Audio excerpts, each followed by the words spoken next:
নমস্কাৰ, আমি গৈ আছোঁ গেংটক।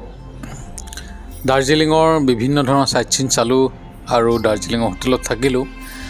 আৰু আজি গৈ আছোঁ পৃথিৱীৰ ধুনীয়া ধুনীয়া যি হিল ষ্টেচনসমূহ আছে তাৰে ভিতৰত অন্যতম গেংটক। গতিকে গেংটক গৈ আছোঁ আৰু গেংটক গৈ থাকোঁতেই এই এনেধৰণৰ পৰিৱেশ পাব আপোনালোকে যদি দাৰ্জিলিঙৰ পৰা গেংটক যায়। এনে ধুনীয়া এটা পৰিৱেশৰ মাজেৰে যাব পাৰিব। আৰু আপোনালোকে চাওক, কুঁৱলীয়ে আৱৰি আছে। বৰ্তমান 9 বাজিছে আৰু এই 9 বজাত এই এনেধৰণৰ পৰিৱেশ, খুব সুন্দৰ এটা পৰিৱেশৰ প্ৰাকৃতিক পৰিৱেশৰ মাজেৰে আমি গৈ আছোঁ গেংটক। আৰু আপোনালোকে হয়তো বাতৰি কাকত অথবা নিউজত পাইছে, নিউজ চেনেলবিলাকত পাইছে যে গেংটকৰ যি এখন নদী আছিলে, নদীখন ভয়ংকৰ ৰূপ ধাৰণ কৰি ইতিমধ্যে বহুত মানুহ মৰিছে, তাতে ক্ষয় ক্ষতি হৈছে, বহুত ঘৰ তাতে জাহ গৈছে নদীখনত আৰু বহুত দোকান বজাৰ ধ্বংস হৈছে। আৰু এই নদীখন, গতিকে সেই যি মূল ৰাস্তা, এই ৰাস্তাটো বন্ধ হৈ আছে। ঠায়ে ঠায়ে লেণ্ডশ্লাইড হৈছিল, গতিকে ৰাস্তাটো বন্ধ হৈ আছে। কিন্তু গেংটকলৈ যাব পৰা কেইবাটাও ৰাস্তা আছে আৰু তাৰে ভিতৰত এটি বেলেগ ৰাস্তা দি আমি গৈ আছোঁ দাৰ্জিলিঙৰ পৰা গেংটক। আৰু ৰাস্তাটো বেয়া নহয়, খুবেই ভাল ৰাস্তা আৰু প্ৰাকৃতিক পৰিৱেশেৰে, প্ৰাকৃতিক সৌন্দৰ্যৰে ভৰপূৰ এটি ৰাস্তা। কিন্তু তাৰ মাজতে আমি সেই নদীখন দেখি গৈছোঁ। নদীখন সেই দূৰত আমি নদীখন দেখিছোঁ, সেইখন খৰস্ৰোতা নদী আৰু খুবেই বাৰিষাৰ যি বাঢ়নি পানী ইতিমধ্যে ভৰ্তি হৈ আছিলে, পানীয়ে ভৰ্তি হৈ আছিলে নদীখন। আৰু ফেনে ফুটুকাৰে বাঢ়ি অহা নদীখনত আমি সেই যি ধ্বংস কিছু হৈছিল সেইবোৰ আমি বাটত দেখি গৈছিলোঁ। আৰু এইদৰে এটি নতুন ৰাস্তাৰে আমি গৈ আছোঁ। নদীখন দেখিছে, খুব কাষতেই থকা নিচিনা নদীখন। আৰু তাৰেই কাষেদি আমি এই ধৰণৰ নতুন ৰাস্তাটোৰে কিছু বিপদসংকুল যদিও সাৱধানে আমাৰ ড্ৰাইভাৰজনে চলাইছে। আৰু তেনেদৰে আমি গৈ আছোঁ গেংটকলৈ গৈ আছোঁ। আৰু ছিকিমৰ ভিতৰতে পৰা এই নদীখন ঠিক এনেধৰণৰ খুবেই পানীৰ স্পীড যথেষ্ট আছিল আৰু আমি দূৰৰ পৰাই তাক দেখি অনুমান কৰিছিলোঁ। আৰু বৰ্তমান যি শিলিগুৰিৰ পৰা গেংটক যোৱা যি ৰাস্তা অথবা দাৰ্জিলিঙৰ পৰা গেংটকলৈ যোৱা যি মূল ৰাস্তা, এই দুইটা ৰাস্তা বন্ধ হৈ আছে। গতিকে তাৰে ভিতৰত কিছু দূৰ হোৱা ৰাস্তা এটাৰে আমি আহি আছোঁ। এই ৰাস্তাটোত বিপদ খুব কম, ইমান বিপদ নাই আৰু লেণ্ডশ্লাইড ক'ৰবাত হৈছিল যদিও বৰ্তমান হোৱা নাই। গতিকে সেই ৰাস্তাটোৰে আমি বৰ্তমান আহি আছোঁ। আৰু এয়া হ'ল খুব সুন্দৰ এটা পৰিৱেশ, দেখিছে, প্ৰাকৃতিক সৌন্দৰ্য আপোনালোকে দেখিছে।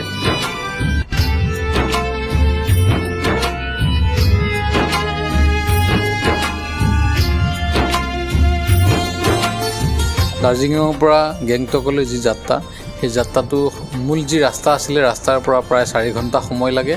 কিন্তু আমি যি ৰাস্তাৰে আহিছোঁ সেই দূৰণিবতীয়া ৰাস্তাটোৰে সময় লাগিছিল আৰু আমি গেংটক পাওঁতে।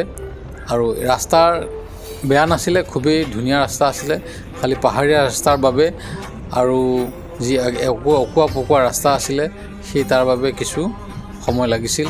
আৰু এইদৰে আমি গৈ থাকোঁতে আমি এটা টানেল পাইছিলোঁ, সুৰংগৰ ৰাস্তাৰ মাজেৰে আমি গৈছিলোঁ। আৰু এই টানেলৰ মাজেদিয়ে আমি বৰ্তমান আহি আছোঁ। হয়তো নতুনকৈ বনোৱা নিচিনা লাগিলে টানেলটো।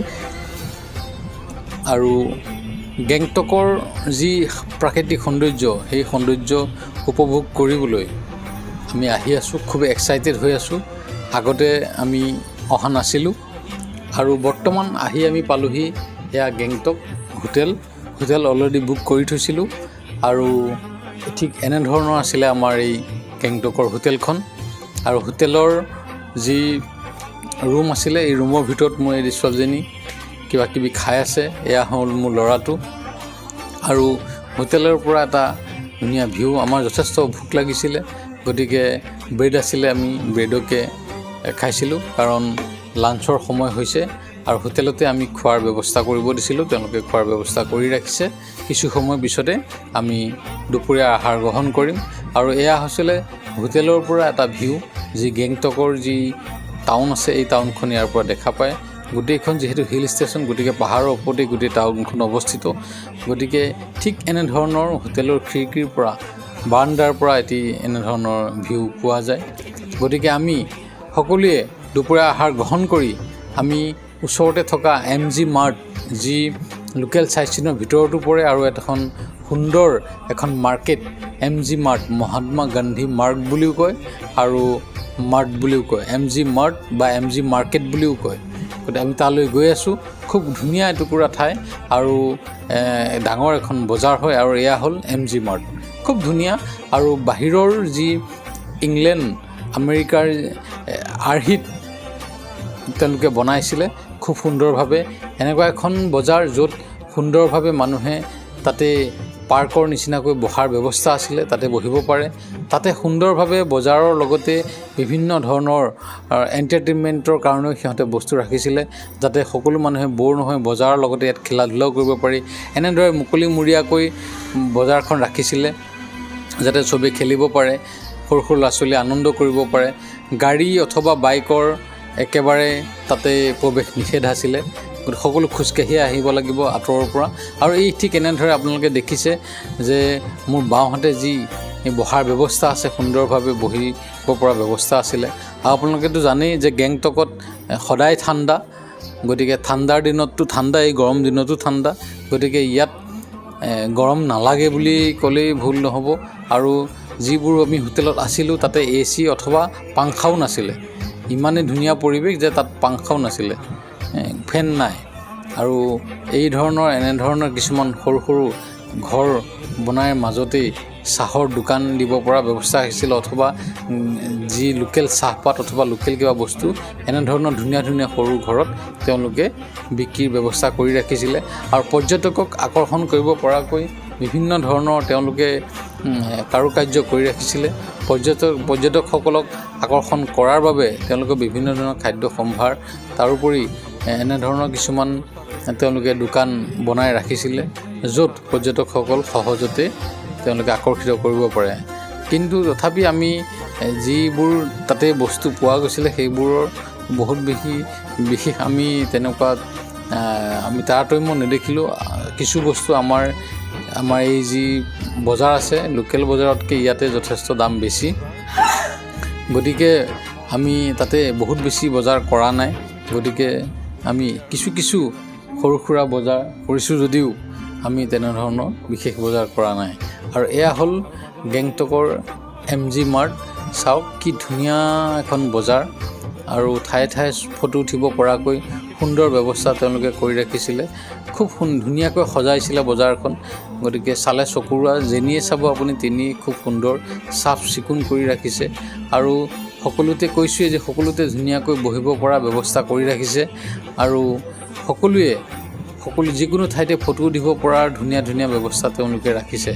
আৰু লগতে সন্মুখত দেখিছে ৰেড পাণ্ডাৰ যি ঠাণ্ডা ঠাইত পোৱা যায়, দাৰ্জিলিঙত পোৱা যায়, গেংটকত পোৱা যায়, ৰেড পাণ্ডাৰ তেওঁলোকে যিবোৰ ষ্টেচু আছে তেনেধৰণৰ তেওঁলোকে ষ্টেচু বনাই ৰাখিছিলে। আৰু এয়া হ'ল আই লাভ গেংটক বুলি এটুকুৰা ঠাই তেওঁলোকে বনাই ৰাখিছে, য'ত বিভিন্ন মানুহে ফটো উঠে। গতিকে আমি ব্যতিক্ৰম নহ'লোঁ, আমিও ফটো উঠিলোঁ। আৰু এনেধৰণৰ বহুত ঠাই আছে তাতে, বহুত তেনেধৰণৰ তাতে কাৰুকাৰ্য কৰি ৰাখিছে, য'ত আপোনালোকে ফটো উঠিব পাৰে।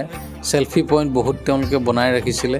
আৰু তাৰ মাজতে আমি সোৱাদ ল'ব মন গ'ল যি গেংটকৰ ম'ম' আছে, ম'ম' খুব সুন্দৰ।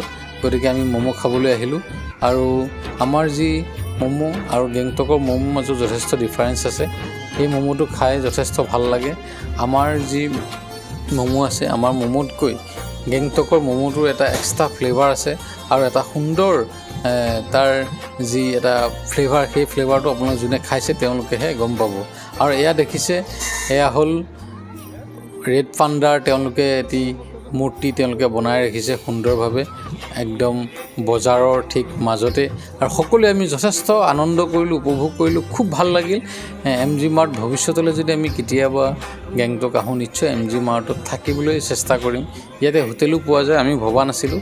গতিকে আমি MG মাৰ্টত থকা নাই, আমি কিছু আঁতৰত আছিলোঁ। কিন্তু MG মাৰ্টতো যথেষ্ট হোটেল আছে, তাতে বল খেলাৰ সুবিধা আছে, সকলোৱে বলো খেলিব পাৰে। ল'ৰা ছোৱালীৰ কাৰণে যথেষ্ট ধৰণৰ কিবাকিবি তেওঁলোকে কৰি ৰাখিছে। আৰু আমি ইয়াতে খোজকাঢ়ি সময়খিনি কেনেকৈ অতিবাহিত হৈ যায় গমেই পোৱা নাযায়। আমি আবেলি আহিছিলোঁ, আপোনালোকে দেখিছে, আৰু এতিয়া লাহে লাহে সন্ধ্যা হোৱাৰ সময় হৈছে। আৰু ইয়াতে সময়খিনি তেনেদৰে পাৰ হৈ গ'ল। আমি সকলোৱে মিলি বজাৰ কৰিলোঁ, খালোঁ, খোজকাঢ়িলোঁ, ল'ৰা ছোৱালীকেইটাই খেলিলে, আৰু তেনেদৰেই এই আবেলিৰ সময়টো সন্ধিয়া হৈ গ'ল আৰু খুবেই ভাল লাগিল। যিসকলে গেংটক ফুৰিবলৈ অহা নাই, তেওঁলোকে যদি কেতিয়াবা গেংটক আহে তেতিয়াহ'লে নিশ্চয় তেওঁলোকে MG মাৰ্ট আহিব আৰু MG মাৰ্কেট আহিব। আৰু এই MG মাৰ্ট বা MG মাৰ্কেটত যথেষ্ট ভাল পাব। আৰু লোকেল যি চাইট চিন আছে, এই চাইট চিনত MG মাৰ্টো তেওঁলোকে লিখি ৰাখিছে। যদি আপোনালোকে লোকেল টেক্সি লয় তেতিয়া আপোনালোকক নিশ্চয় ইয়াতে নমাই দিবই। গতিকে এইখনে হ'ল বিখ্যাত MG মাৰ্ট। আপোনালোকে নেটত চাৰ্চ কৰিলেও দেখিব MG মাৰ্ট, গেংটকৰ MG মাৰ্ট। আৰু খুব সুন্দৰ এটুকুৰা ঠাই, যি বাহিৰৰ ইংলেণ্ড আমেৰিকাৰ আৰ্হিত বনোৱা এখন বজাৰ। ভাল লাগিল। ইয়াৰ পিছতেই আমি নিজৰ হোটেলৰ ৰুমলৈ আমি গুচি গ'লোঁ। আৰু গুচি যোৱাৰ পিছত অহাকালিলৈ আমাৰ খুব এটা চিডিউল আছে যে আমি জিৰ'লৈ যাম। খুব এক্সাইটেড হৈ আছোঁ। যি বাবা হৰভজন সিঙৰ মন্দিৰ আছে তালৈ যাম, আৰু যি আছে জিৰ'লৈ যাম আমি, য'ত ইণ্ডিয়াৰ শেষৰ গাঁওখন আমি, তাৰপিছত আৰু ইণ্ডিয়া সীমা নাই, চাইনা বৰ্ডাৰ হৈ যাব, সেই গাঁওখন আমি চাম। গতিকে কাইলৈ যথেষ্ট ধুনীয়া ভিডিঅ' আহিব। কাইলৈ ভিডিঅ'টো আমি আৰু এক্সাইটেড হ'ব। মোৰ ভিডিঅ'টো চাই থাকিব। ধন্যবাদ।